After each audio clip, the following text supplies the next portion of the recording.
Kdo je Clayface? Jak se z obyčejného muže stalo monstrum ze živé hlíny? Proč je jeho tělo smrtící zbraní i dokonalým převlekem? Jak se liší různé verze Clayface? A proč se tahle identita vrací znovu a znovu? A co dělá z této nestvůry jednoho z nejtragičtějších i nejnebezpečnějších nepřátel Batmana?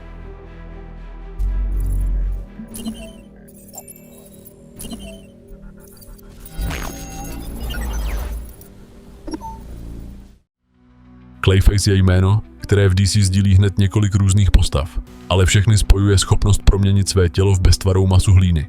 Už samotný vzhled je noční můrou.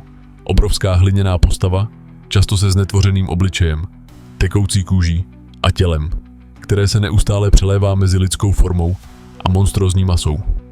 Jeho podoba není stálá, může být humanoidní, může připomínat monstrum, nebo se zcela rozpadnout do beztvaré kaše.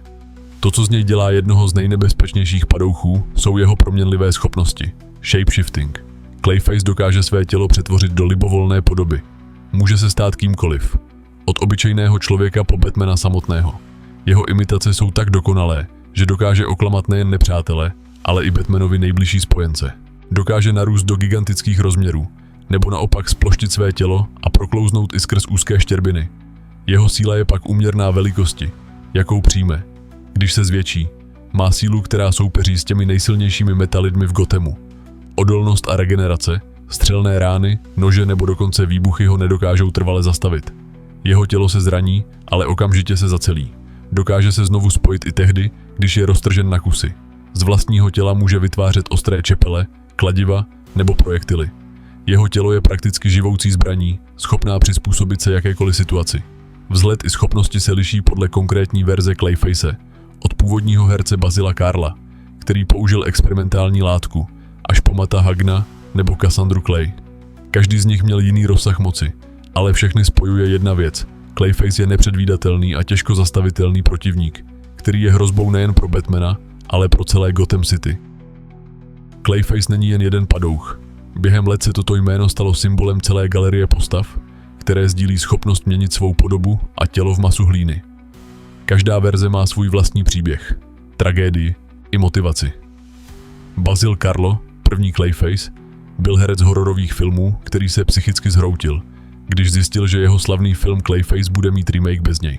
V šílenství si nasadil masku hliněného monstra a začal vraždit členy štábu. V původní verzi neměl žádné nadlidské schopnosti, byl spíše vrahem v masce než monstrem. Přesto se stal prvním nositelem jména Clay.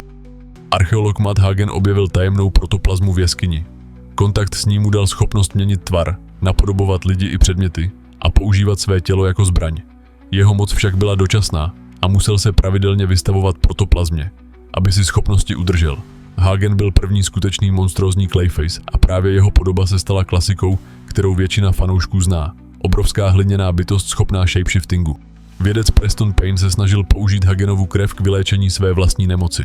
Místo toho se jeho tělo změnilo v groteskní masu, která roztavila vše, čeho se dotkla. Payne se stal tragickou postavou. Uvěznil se v ochranném obleku, aby se izoloval od lidí, ale jeho schopnosti ho přivedly na cestu zločinu. Na rozdíl od předchozích Clayfaceů byl jeho příběh více hororovou tragédií, než touhou pomoci. Sondra byla součástí teroristické organizace Cobra, která na ní provedla experimenty. Ty jí poskytly podobné schopnosti jako Mattu Hagenovi, shapeshifting, tvorbu zbraní z těla a imitaci jiných lidí. Odlišovala se tím, že své schopnosti vnímala jako dar a používala je i strategicky, nejen chaoticky. Později se přidala k dalším Clayfaceům v týmu Matt Peck. Basil Karlo, původní Clayface, opouští Gotham, aby si splnil svůj starý sen stát se hercem. Usadí se v Los Angeles, kde se snaží žít nový život pod falešným jménem a pracuje v baru, zatímco se pokouší dostat k filmovým rolím. Doufá, že tentokrát dokáže svůj talent dokázat poctivě, bez vražd a bez masky monstra. Hollywood se pro něj však ukáže být stejně krutý jako Gotham. Karlo se hlásí na casting, který považuje za svou velkou příležitost. Je přesvědčen, že je tou nejlepší volbou pro roli, ale producenti dají přednost mladšímu herci. Basilova frustrace a zklamaná ješitnost se spojí s jeho schopnostmi a znovu se probudí Clayface. Pod tlakem svých emocí ztratí kontrolu. Svou proměnlivou hliněnou podobou začíná manipulovat s lidmi kolem sebe, přetvářet se do podoby těch, kteří mu stáli v cestě, a nakonec se uchýlí i k vraždě. Každé odmítnutí, každá překážka v jeho kariéře je pro něj signálem k dalšímu výbuchu. Batman, který sleduje stopy, se vydává do Los Angeles. Ví, že Carlo nikdy nebude schopný žít obyčejný život, dokud se nevzdá své posedlosti slávou.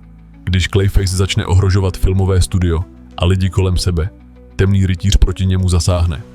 Clayface chce uznání, vidět své jméno na plakátech, zatímco Batman mu znovu připomíná, že jeho touha je zkažená a že jeho dary se proměnily v prokletí.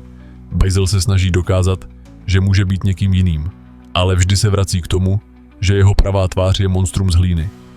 Na konci je Clayface poražen a zadržen, ale v příběhu nezůstává pocit vítězství. Ukazuje se spíš, že Basil Carlo je věčně uvězněn ve své tragédii. Muž, který chtěl být hvězdou, ale zůstane navždy stínem, který svět vidí jen jako monstrum. Pokud se ti video líbilo, budu rád za like, odběr nebo sdílení. Pokud tě zajímá nějaká postava, napiš mi ji dolů pod video.